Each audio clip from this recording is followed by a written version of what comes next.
We live in a world of relentless change. Huge migrations of people to new megacities, filling soaring skyscrapers and vast slums. Ravenous appetites for fuel and food, unpredictable climate change. And all this in a world where the population is still growing. Should we be worried? Should we be scared? How to make sense of it all?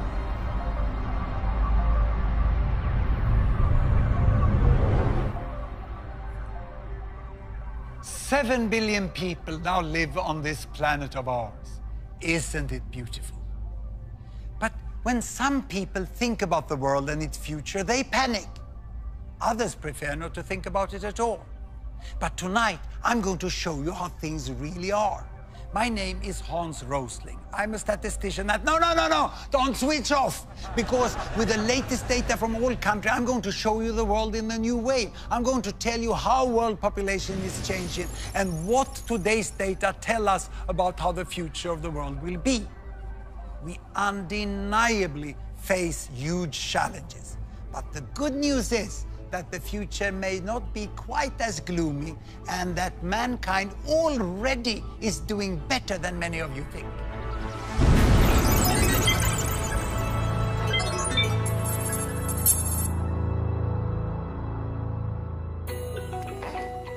Babies, each one a blessing. But many people think population growth is out of control. Some even talk of a population bomb.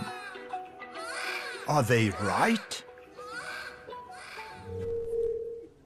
So where are we with population today, and how did we get here? I'm going to tell you a story about everyone who ever lived. Well, at least during the last some 1,000 years. Here we go. I give you 2 axes. This is time in years, and this one here is world population in billions. In the year 10,000 BC, when the first people were becoming farmers, then the archaeologists estimate that the world population was only 10 million. Imagine 10 million, that's like Sweden today. A world of only Swedes. But then, as the millennia passed by, more farmers, food and people, and great empires could emerge. Egypt, China, India, and finally Europe. And population continued to grow, but very slowly. And I stop here at the year 1800, because 1800, that's when world population became 1 billion. Imagine all that time, the population growth was just with a tiny fraction of a % through thousands of years.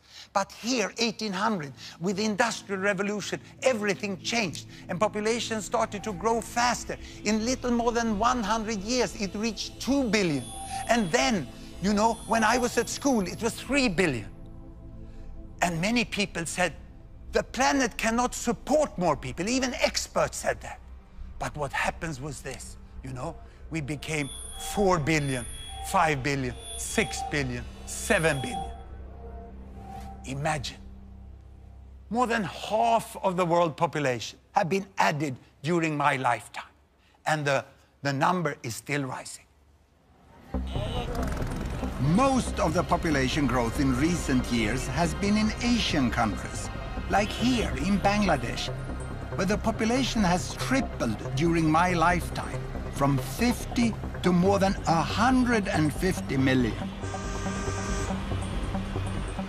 It's now one of the most densely populated countries in the world. Some 15 million already live in the very crowded capital, Dhaka. People here, whether in the city or the countryside, are intensely concerned about the size of families. But a new Bangladesh is emerging. Like the Khan family, Mum Taslima, daughters Tanjina and little Sadia, and Dad Hanan. মহিলাদের সাজার জন্য বহুত time লাগে, পুরুষদের তো এত time লাগে না। হইছে তোরে বাবা, এই যে আবার হাত দিয়ে মুছে লেলে আর দিলে কি লাভ হইল? Both Taslima and Hanan come from large families themselves, but they've decided to have just 2 children. বাংলাদেশে এখন একটা স্লোগান আছে যেটা সবার ঘরে ঘরেই জানে যে 2টি সন্তানের বেশি নয়, একটি হলে ভালো হয়। আমার ভাগ্য ভালো যে আমাদের 2টা সন্তান, অনেক সন্তান হইলে তো তাদের খরচা দিতে পারতাম। 2টা সন্তান যে মনের মতন তো তাদের যেটা চাওয়ার এটা পূরণ করতে পারতেছি। তোমার আর কি? আমার পকেট খালি হয়ে গেছে। Taslima and Hanan are part of a cultural shift away from big families. And for Taslima, it's also become a job. She works for the government family planning service, which employs women like her in every village. She goes door to door to try to help others to have smaller families too. মাসে গেছেন আজকে কতদিন? এইদিকে সমস্যা 5 তারিখে। তারপর আর কোনো পদ্ধতি নেন নাই? তাহলে সমস্যা হবে না? আমার বাচ্চা কোন সময় যাবে? আমার তো মনে করেন হয়তো অনেক দেরিতে বাচ্চা, এই যে বিয়ে। তারপরও আপনি এখন তো 2টা বাচ্চা হয়ে গেছে। আমি তারা গেলাম না, এবারে সবার লেগে যাই না।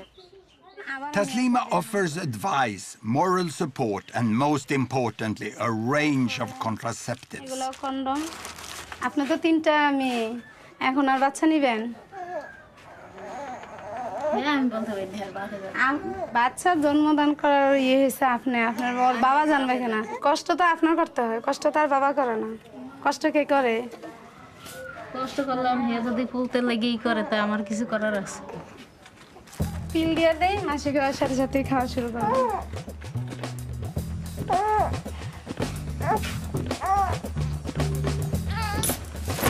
যে অনেক যারা একটু কম শিক্ষিত এরা বুঝতে চায় না, বুঝাতে হয়, অনেক সময় লাগে এই আর কি।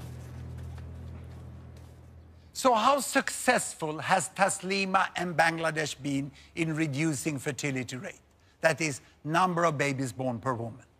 In Sweden, we set up Gapminder Foundation to make the world's data available in a way that everyone can understand. So I can show you the situation in Bangladesh and what has happened. Here, a horizontal axis, babies per woman, all the way from 1 to 2 to 7 to 8. And here, a vertical axis, that is lifespan, life expectancy, how many years a newborn can expect to live, from 30 all the way up to 90. Now, we start in 1972, a very important year for Bangladesh, the first full year of independence. That year, Bangladesh was over there, and they had on average 7 babies per woman, and lifespan was less than 50 years. So what has happened after independence?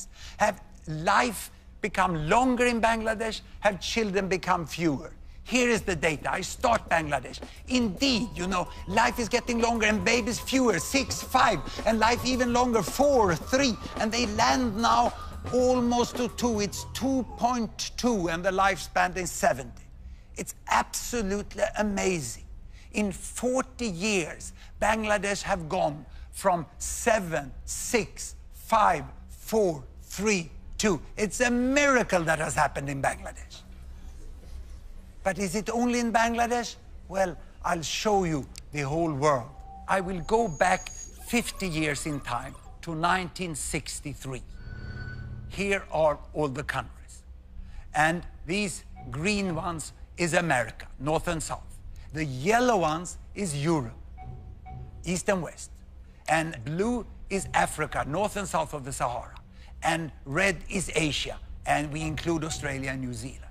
The size of the bubble show the size of the population. Look, the big ones over there is China and India, and Bangladesh is just behind. In 1963, the average number of babies born per woman in the world was 5. But it was a divided world. Can you see that? These countries over here, the developed countries, they had small families and long lives. And then there were the developing countries over here, and they had large families and short lives, and very few were in between. But now we'll see what has happened. I start the world Here we go.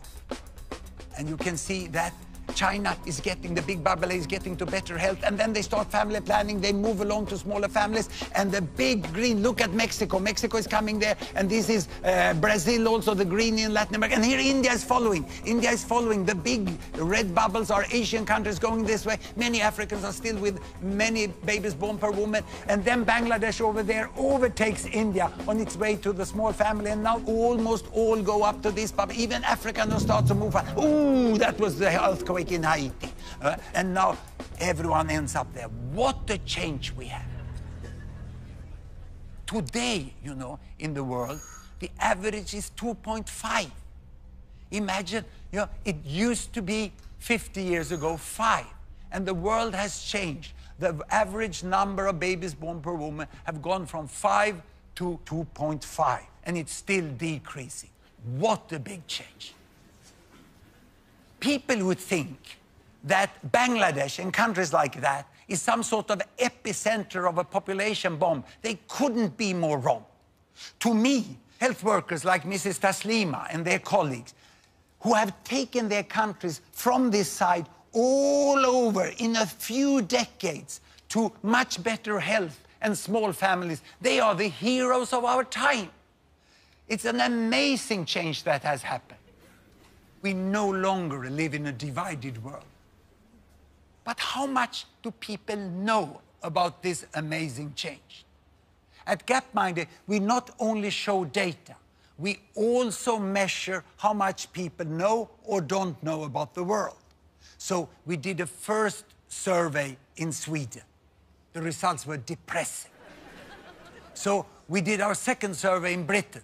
And we had high hopes because the British have been all over the place, you know. So we thought we would get good results here. The first question we asked was, how many babies do women have on average in Bangladesh? And we gave 4 alternatives: 2.5, 3.5, 4.5, or 5.5.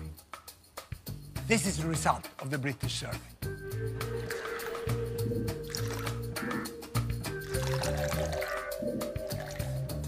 But you know the right answer. It's 2.5. Only 12% of the British got it right. So we thought that perhaps it was those with low education who dragged down the result. So we segmented those who had been to the fine British universities and had a university degree. And here they are. This is the result.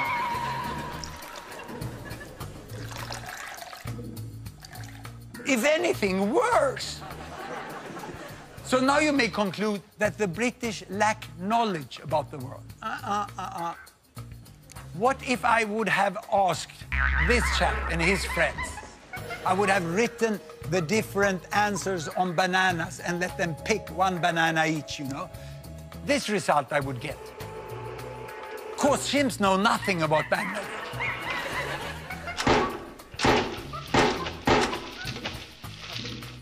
But by pure random, they will pick twice as many correct answers as the British.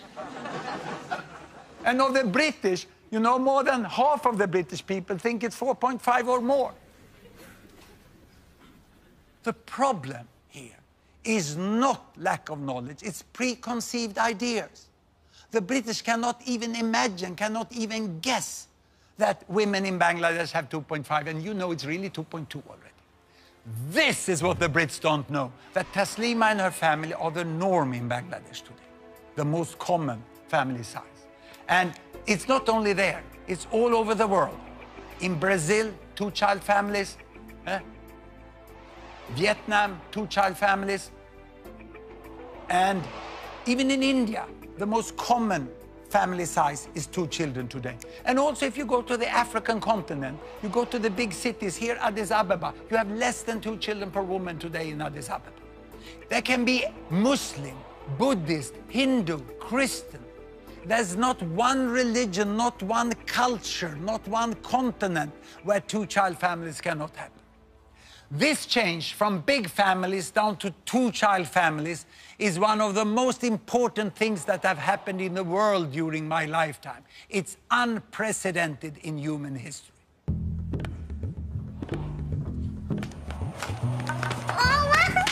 Here we are, back in Bangladesh. Let's find the reasons behind this historic and continuing shift from large to small families.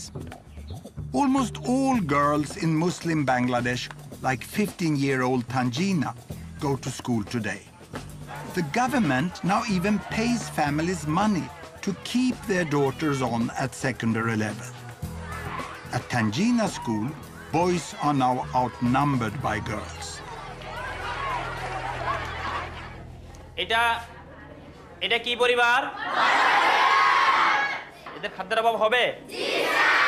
আর এদের You could hardly miss the point of this lesson. অভাব পড়বে? এটা কি পরিবার? এদের কি সমস্যা হবে? Education is effective, and there are also new opportunities for Bangladeshi women. Despite continuing inequalities, there are more jobs, and Tanjina is aiming high. আমার স্কুল যেতে খুব ভালো লাগে। আমাদের মায়েদের সময়ে তখন অনেক তাড়াতাড়ি বিয়ে হয়ে যেত, তারা লেখাপড়ার সুযোগ পেত না। কেবল আশা, আমরা এই সম্বন্ধে অনেক আশা করতে পারি যে আমরা ডাক্তার হব, ইঞ্জিনিয়ার হব। More and more young women here are seeing how different things could be for them. তোমরা 17 বছরের বয়সে কি করে বিয়ে করছো যে আমি এটা ভাবতেও পারি না। আমি তো 2 বছরের পরে এটা কিছুতেই সম্ভব না, এত তাড়াতাড়ি বিয়ে। তখন বুঝি নেই, ভুল করছি। এখন তো মানুষ ভুল করে না। তো তোমার কত বছরে তোমার চিন্তা ধরো যে বিয়ে শাদীর চিন্তা ভাবনা? 25 বছর। পড়াশোনা শেষ করে একটা চাকরি, ডাক্তার হয়ে তারপরে। ভালো বুদ্ধি আছে তোমার। ভালো বুদ্ধি আছে। It's wonderful to see Taslima so full of hope for a bright future for her 2 daughters. But one essential transformation underpins the change in Bangladesh. It's a dramatic improvement in child survival.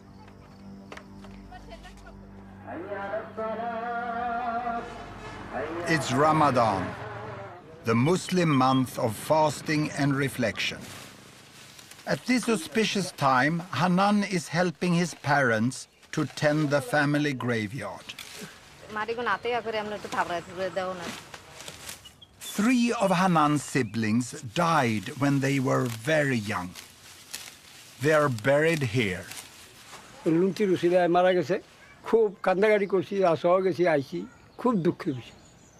ব্যবস্থা থাকতো, doctor থাকতো, তো চিকিৎসা করলে একটু তো বাস মনে পড়ে না। আমি যতদিন বাইছে তো একদিন মনে পড়বো না আমার। Back when Hanan's parents were a young couple, 1 in 5 children in Bangladesh died before they reached 5 years of age. All families lived with a constant fear of losing 1 or more children. আছে বাস আরেকজন হইছে টুকুর মারা গেছে, তারপরে কেউ একটা বাচ্চাই হয়, তাহলে আবার নাও এইভাবে বেরোবে থেকে এগুলি হয়েছে আর কি। সে সঙ্গে তো আর এই খেয়ালটা করি নাই যে অতিরিক্ত বাচ্চা যে এমনি নিতে আসি ভবিষ্যতে অন্ধকার হইব না হইব। In the last few decades, Bangladesh has made great progress in basic health, particularly in child survival. Vaccines, treatment of infections, and better nutrition and hygiene have all saved the lives of millions of children. And as parents have come to see that all of their children are now likely to survive, the biggest obstacle to family planning has at last gone. Even in the slums of Dhaka, women now have on average just 2 children.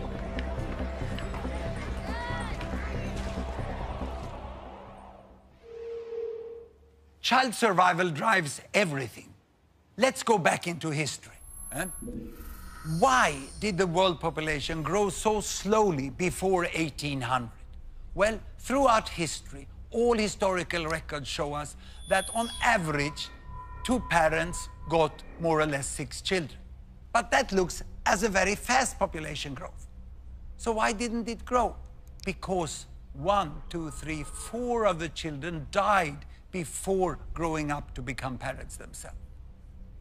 People in the past never lived in ecological balance with nature. They died in ecological balance with nature. It was utterly tragic. But with the Industrial Revolution, this changed. Better wages, more food, tapped water, better sanitation, soap, medical advances, you know. So why did then, from all these advances, why did population grow? Was it because they got more children? No. 1963, that year when I was at school, actually the number of children per woman had decreased a little in the world to 5. And the reason for the fast population growth was the improved child survival. 4 survived at that time. But still, 1 out of 5 died. That was still terrible. So it's only in the recent decades that most of the countries have taken big leap forwards in child survival and in family planning, so that we are now approaching the new balance. And it's a nice balance. 2 parents on average get 2 children that survive. We have families in a very happy balance. This is the most normal family situation in the world today. And what does this mean for the future here? I will show you the projection, the best projection into the future from the finest demographers we have at the Population Division of the United Nations. And it looks like this. It's going to continue first up to 8, and then it goes up to 9, and then it goes here. But see, it's slowing down, it's slowing down. By the end of the century, it's becoming more flat there. And if I do a close-up on this, you can see that we are expecting a slowing down and the end of fast population growth. But of course, this is a projection that has a certain degree of uncertainty. But we are sure that we are at the end of fast population growth within this century. It's all due to a remarkable effect of the falling fertility rate. Look here, if we go back into this. I'll show this by showing you the number of children in the world. The number of children from 0 to 15 years of age. Here they come. Look, the number of children there increased slowly, and then also it increased rapidly. So by the turn of the century here, there were 2 billion children in the world. And to me, that was an important year, because that was when Doris was born. That's my first grandchild. And she was born at a very special time for children in the world, you know. Because the specialists, the demographers, estimate that from this year, the number of children in the world will continue like this. It will not increase any longer. By the end of the century, we will still have 2 billion children in the world. When Doris was born is when the world entered into the age of peak child. The number of children are not increasing. Now, this will confuse you, because how can then the total population grow like this if the children doesn't increase? Where will all these adults come from? And to explain that, I have to leave this fancy digital stuff and show you real powerful educational material we have developed. And it's here. I will show you the world population, ladies and gentlemen, in the form of foam blocks. 1 block is 1 billion. 1 block is 1 billion. And that means that we have 2 billion children in the world. Then we have 2 billion between 15 and 30 years of age. These are rounded numbers. We have 1 billion 30 to 45. We have 1 billion 45 to 60. And then we have my block, 60 years and older. We are here on top. This is the world population today. And you can see that there are 3 billions missing, like here. Only few of them are missing because they have died. Most of them are missing because they were never born. Because back then, you know, before 1980, there were much fewer children born in the world because there were fewer women giving birth to children. So this is what we have today. Now, what will happen in the future? Do you know what happens to old people like me?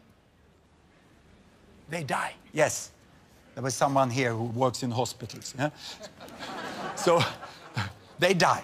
The rest, they grow 15 years older and have 2 billion children. These ones are now old, time to die. And then these ones grow 15 years older and they have 2 billion children. This one die and the rest grow 15 years older and have 2 billion children. And without increasing the number of children, without increasing the length of life, we have 3 billion people more by this big inevitable fill-up of adults, which will happen just when the large young generations grow up. Now, there's one more detail, which is good news for the older ones here, like me, that it's estimated that the old people will live a little longer. So we have to add 1 billion more for the old here on the top. And I'm desperately hoping that I will be part of that group, because then I can live long and read the annual statistic as they come reporting every year. But when I talk to many fine environmental activists, which are really have a good concern about the environment, they very often tell me, we have to stop population growth at 8 billion. But when I then talk with them, first they don't know that we have reached peak child. And then they are completely unaware that most of the remaining population growth is an inevitable fill-up of adults. So we will end up with more or less this amount of people. So we know how many billions there will be, but what about where they live? Now and in the future.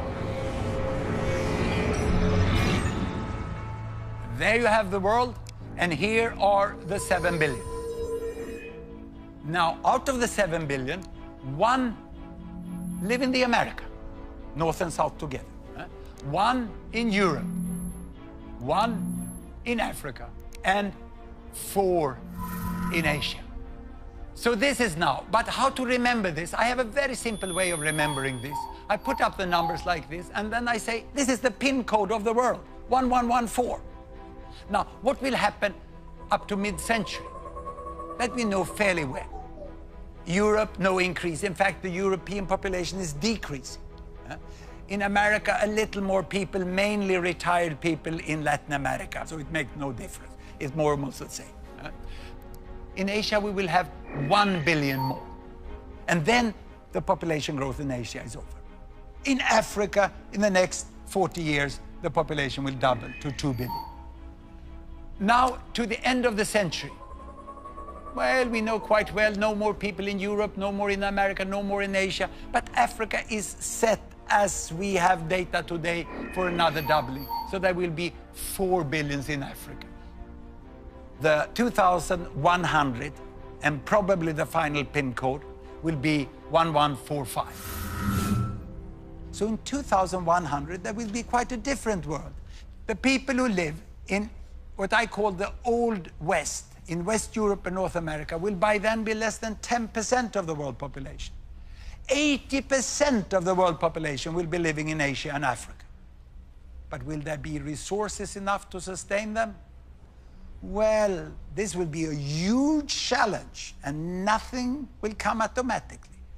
But my take is that it is possible for all these billions to live well together.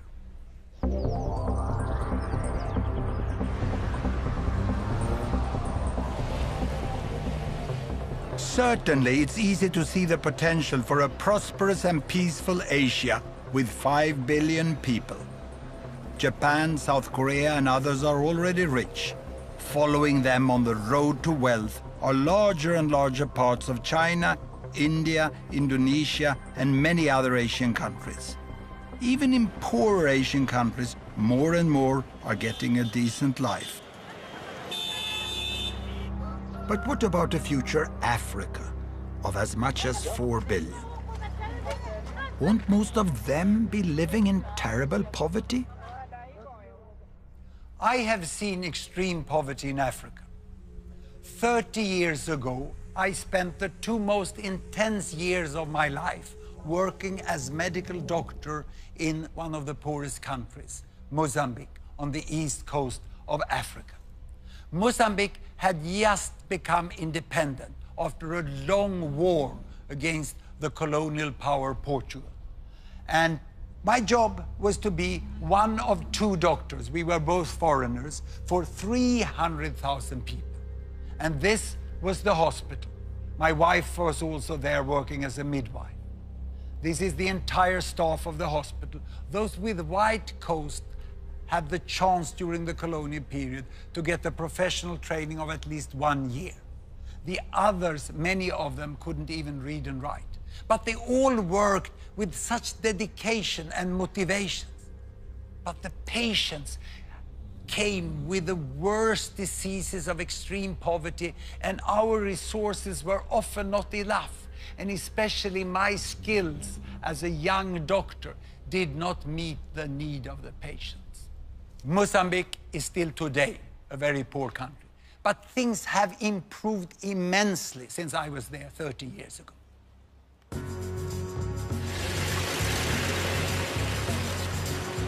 For a start, there's now a brand new hospital in the town where I worked 30 years ago. The new, much bigger hospital has 15 doctors, and 11 of them are Mozambicans. All the staff are now well trained. The director of the hospital is Dr. Kashimo, the obstetrician. Tudo indica que estamos perante uma gravidez gemelar. The transformation here is amazing to me. Temos o serviço de urgência, de pediatria e cirurgia e ortopedia. Hoje temos grandes laboratórios, as farmácias que funcionam 24 horas. They routinely save women in childbirth with cesareans, something that was impossible when I was there. Isso hoje em dia não é possível fazermos cá, com uma equipa que está formada e com bloco operatório com essas condições, que está equipado igual que bloco operatório que está em qualquer lugar do mundo. Everything has improved so much. Those born in Mozambique today should have a much brighter future.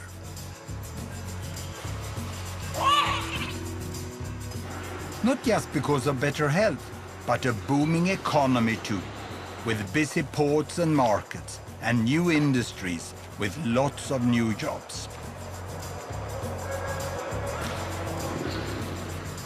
I know you might be thinking that this good news is just about cities and towns. And it's true. The worst challenge is in the rural areas where most people live. But things are changing here too. Deep in rural northern Mozambique lies the district of Mogovolas. This is home for Olivia, Andre, and their young family.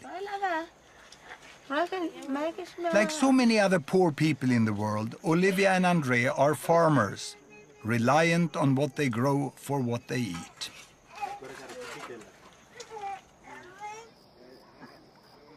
It's 4 a.m.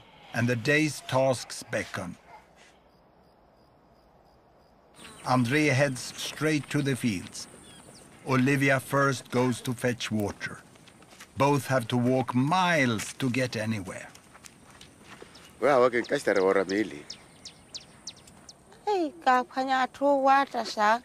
Ini kastara inta igora bili. Inta kimpia pahiki boliga kilamwe.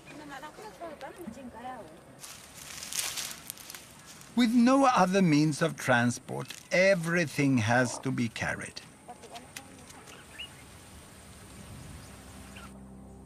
Olivia and Andre have 8 children. Fertility rates are still high in much of rural Africa, and it's the poorest families who have the most mouths to feed. Anything this family can spare, they'll sell. Mi kirero o sofereri masikino lima pe kino lima pe wakule purututu masivali wakule purututu ne nkimpanyere tu parawera permenu shikiwe he opanya mzuruku wawera kitihe kaba na akalaba. Yet economic growth is slowly trickling into the countryside. Empagela kitenka kichapele nonela ki kivandri ya kataru. Now Andre has set his sights on one thing he believes will change everything. Pankerero vela vela. Kina mochela weta mahoi kana chinke. Bicycles can make a huge difference to the lives of the rural poor. They save hours every day and get so much more done. With a bicycle, they can carry much heavier loads to the market and earn more money. they can travel to find work. And if they get sick, they can reach a health clinic in time. Opora kitume chinka kino teli ya pen kino kala normal teli ya porque e chinka etoke hikale chinka etok owe tuyo etoke yo kelonke. Andre and Olivia have been putting money away for 2 years. They haven't quite enough yet. Everything now depends on the sesame seeds, which they are just harvesting. If they can get a good price, they might just make it. Andre and Olivia live in one of the poorest countries, and they live in the rural area, which is the poorest part of that country. So how many people are there in the world living like they? And how many are there that are poorer? I'm going to show you this yardstick. Very simple, poor and rich. And here I have all the 7 billions again. They are in a very simplified way lined up there from the poorest to the richest. Now, how much does the richest billion earn here in dollar per day? Well, let's look here. Ooh, it's coming up, it's coming up. Ooh, yo. I can't even reach $100 a day. Then let's look at the middle billion, who is exactly in the middle. How much do they earn? It'll come, yes, just 10. And then I go over here to the poorest billion. How much do they get? Well, just 1. This is the difference of the world today. And the economists, they draw a line which they call the line for extreme poverty, a little above $1. That's when you hardly can have enough food to feed the family. You cannot be sure that you have food all days, you know? And 1 billion is clearly below that still. And the second billion is sort of divided by that line. And then the others are above it. Now, the poorest people, they can hardly afford to buy shoes. And when they get shoes, the next thing they will save for is bicycle. This is where Andre and Olivia is. And after bicycle, you will go for the motorbike. And then after the motorbike, it's the car. And I remember when my family got the first car. It was a small gray Volkswagen. The first thing we did was to go to Norway on holiday, because Norway is so much more beautiful than Sweden. It was a fantastic trip. And now I'm in this group. I can go, like the richest billion, we can go on holiday by airplanes. Of course, there are people who are much richer than the airplane people. Some are so rich, so they're even contemplating that they should go as tourists out into space. And the difference in income from the airplane people to the very richest over there is almost as big as it is from the airplane people here, you know, all the way down to the poorest in that side. Now, the most important to remember from this yardstick is this. And I need to show you this, I need my stepladder. Sometimes you need some old, well-functioning technology also. Here.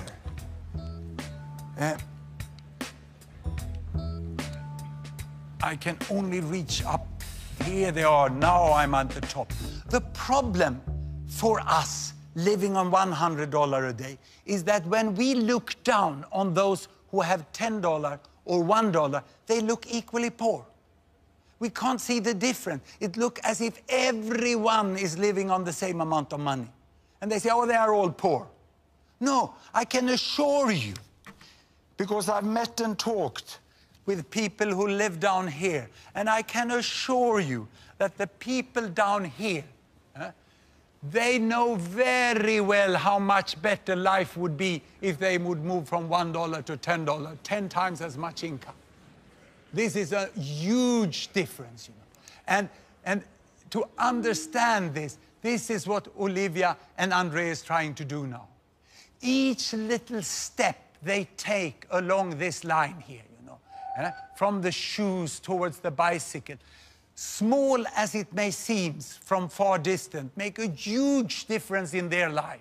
And if Andre and Olivia would get that bicycle, it would speed them along to better life and better wealth up in this end. Today, Andre and Olivia are preparing to sell the sesame crop they've been growing for many months. Pero esa acala ya acala 25.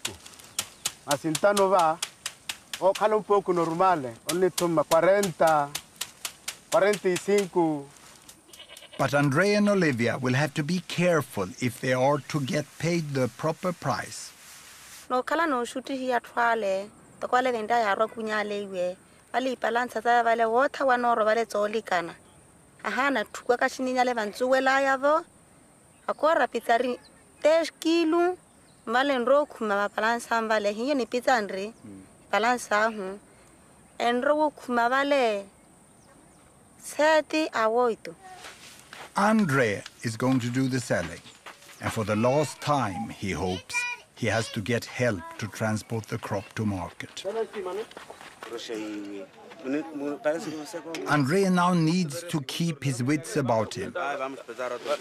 Hey, amigo. The deal is done, and Andre is happy with the price he's got.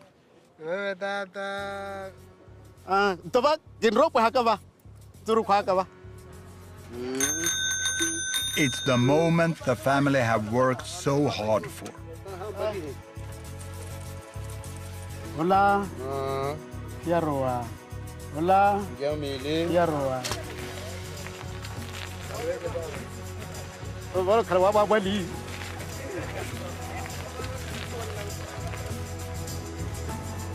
Andre's journey to market took all morning to walk. Now, in less than an hour, he can ride home.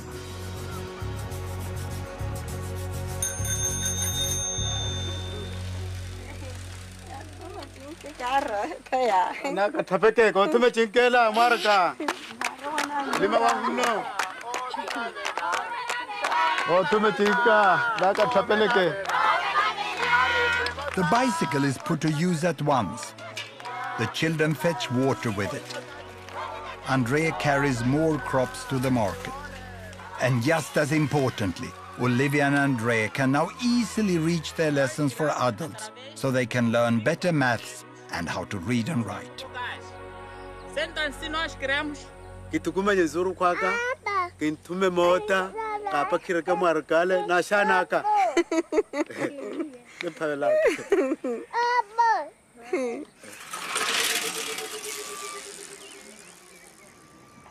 It's so great to see Olivia and Andrea pedaling their way out of extreme poverty.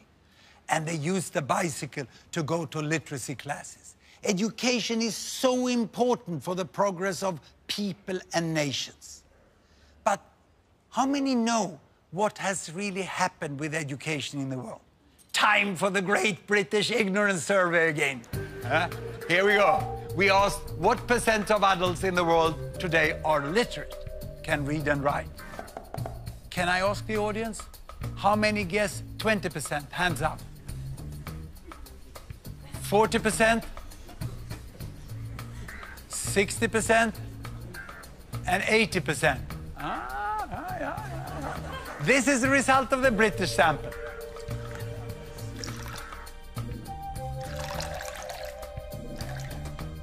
Now, by now, you can use the result of the British survey to find out what the right answer is, isn't it? Of course, it's 80% that is the right answer. At least you were clearly better than the British average. Just 80% of the population in the world can read and write today. Literacy is 80%. Actually, the last figure is a little higher. So if I would have compared that with the chimps again, you know? So it's once more, you only get random results from the chimps. But you get 3 times as many correct answers than you get from the British. And now, the university people.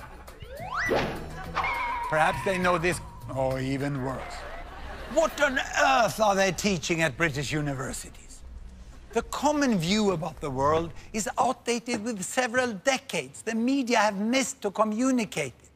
But perhaps this is because the world is changing so fast.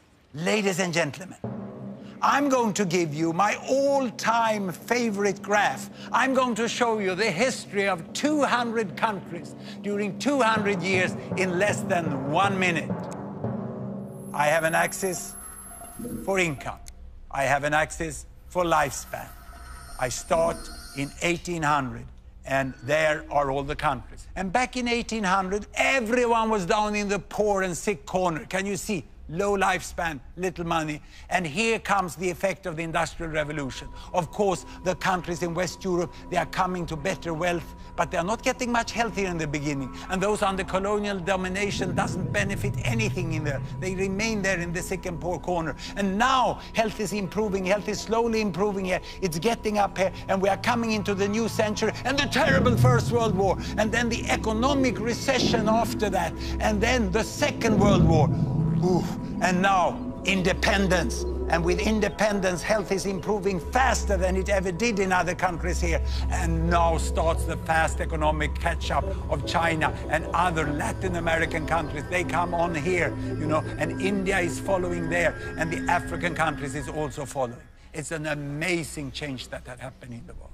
You know, in the front here, we have now US and UK, but they're not moving so fast any longer. The fast movers are here in the middle. China is moving very fast to catch up. And Bangladesh, look, Bangladesh is already here, now quite healthy, and now starting with fast economic growth. And Mozambique, yes, Mozambique is back there, but they are now moving fast in the right direction. But all this I show you is country averages. What about people? Have people also got a better life?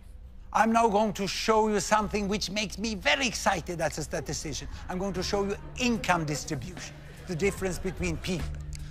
And to do that, I take the bubbles back 50 years, and then we are going to look only at money. And to do that, we have to expand and adjust the axis, because the richest is so rich and the poorest is so poor. So this will be a bigger difference than between the countries.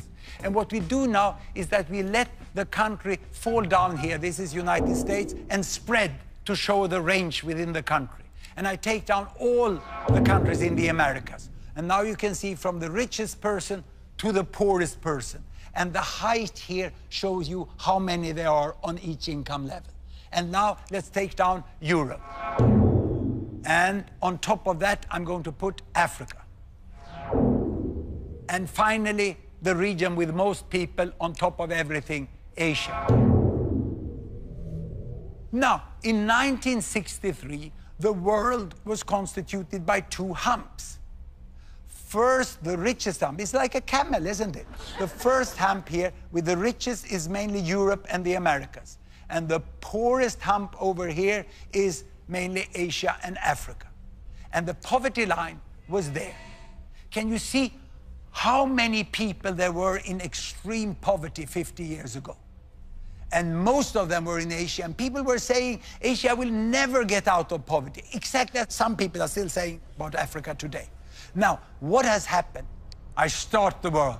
And you can see that many people are born into poverty here, but Asia goes towards higher income, and 1 billion goes out of extreme poverty this way. And the whole shape of the world changed, and the camel is dead.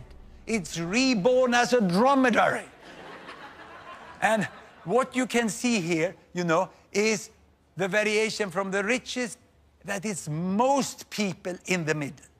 And there's a much smaller proportion of the world now in extreme poverty. But be careful, it's still a lot of people, more than 1 billion people in extreme poverty. Now the question is, can this move out of extreme poverty now continue for those in Africa and even for the new billions in Africa? I think it's possible, even probable, that most countries in Africa will rise out of poverty too. It will need wise action and huge investment, but it can happen. The many countries of Africa are not all advancing at the same pace. A few are moving very fast, others are stuck in conflict. But most, like Mozambique, are now making steady progress.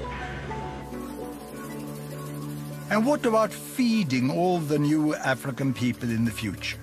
Yes, there are shortages today, but there is also much potential here.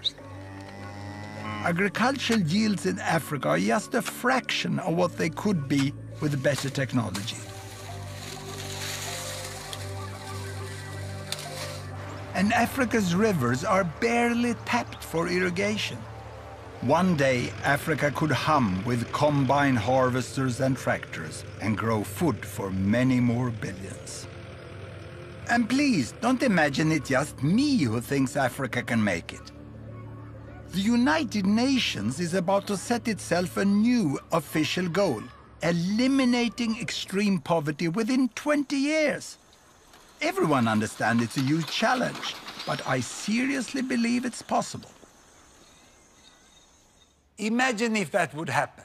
Now, what we have seen so far is that the rich end, it moves. And the middle, it moves. But this poorest end is stuck. It's here in extreme poverty we find almost all the illiteracy. Here we find high child mortality and still many babies born per woman. It's like extreme poverty reproduces itself if you don't end it swiftly. But Andre and Olivia and people like them, they work so hard to get away from it. And if they only can get the right help from their government and from the world at large, with things like school, health, vaccines, roads, electricity, contraceptives, then they will manage. But they will mainly manage by their own hard work. Here we go, you know, go on, follow Andre and Olivia across the line, you know. It is possible within some decades, yes. But getting out of poverty is just the beginning. People want to continue along this line to a good life. But what does a good life mean? For most people in the world, the good life they are striving for will mean more machines and much more use of energy. So there's a problem, because all this adds to one of the great threats for the future, severe climate change. 80% of the energy the world uses is still fossil fuels. And the science shows that the climate may change dramatically in the future because of the carbon dioxide emission from continuing to burn all these fossil fuels. I'm not the best person to tell you how bad climate change will be, nor am I a specialist on how to prevent it. What I can do is to show you data to make you understand who is the one that emits the carbon dioxide. I will show this. You remember the yardstick from the poorest billion to the richest billion, from the one who hardly can afford shoes to the one who fly with airplanes. Now, this shows the total amount of fossil fuel used in the world during 1 year. Coal, oil, and natural gas. And it represents more or less the total emission of carbon dioxide. Now, how much of that is used by the richest billion? Half of it. Now, the second richest billion? Half of what's left. Then you understand what the third use. Half of what's left. And the others use hardly anything. This is rounded numbers, but it clearly shows, you know, that almost all the fossil fuel is used here by the 1, 2, 3 richest billions. More than 85% they use. Now, the richest billion here at least have stopped increasing, but we are yet to see whether they will decrease. And in the coming decades, it's the economic growth of these two that will increase the fossil fuel use and the carbon dioxide emission. Even if these ones over here come out of extreme poverty and get richer all the way to the motorbike, that doesn't contribute much to the emission of carbon dioxide. And regarding population growth, most of the additional billions in the next 40 years will be in this group here. But still, if you ask people in the richest end, they seem to get everything wrong. They look down on the world from their very high emission, and then they say, oh, those over there, you cannot live like us. You will destroy the planet. You see, I find the argument from the people here catching up to be much more correct and logic. They say, who are you to tell us that we can't live like you?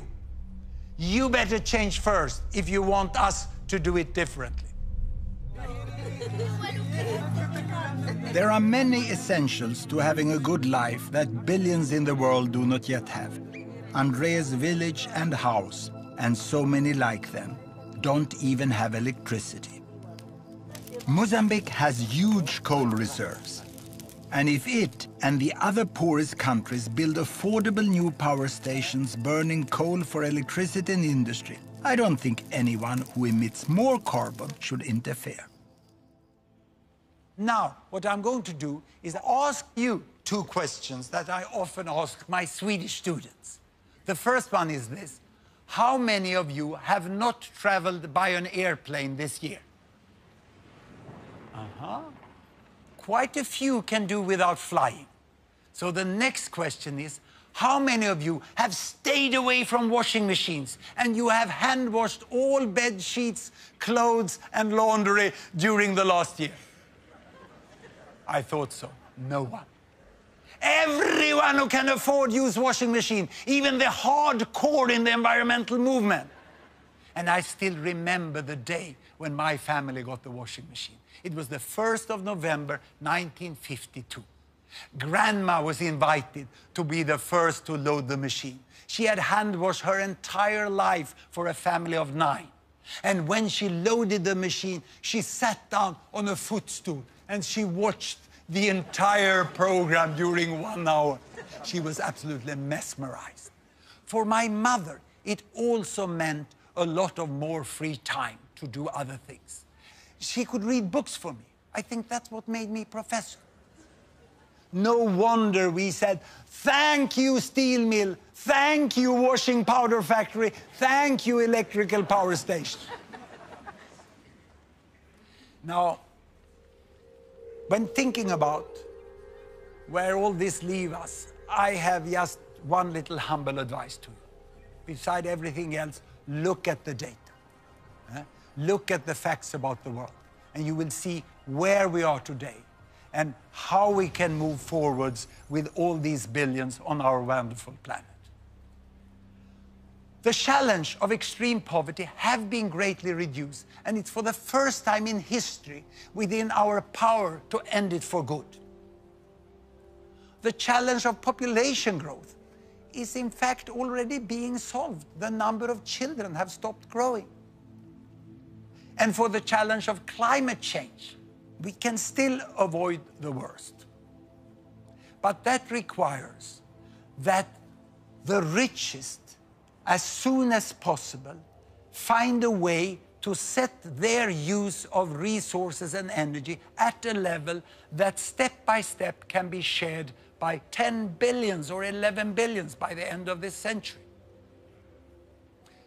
I've never called myself an optimist, but I do say I'm a possibilist. And I also say the world is much better than many of you think. Thank you very much.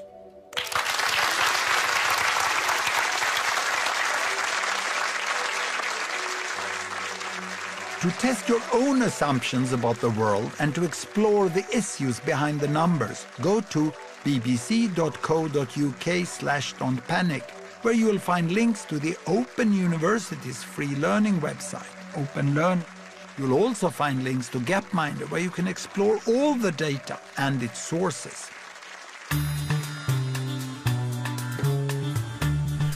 And the realities of population growth in developing world countries later, when BBC Two heads to the Philippines and the world's busiest maternity ward in Manila at 11:20. But next, we'll mock the week again.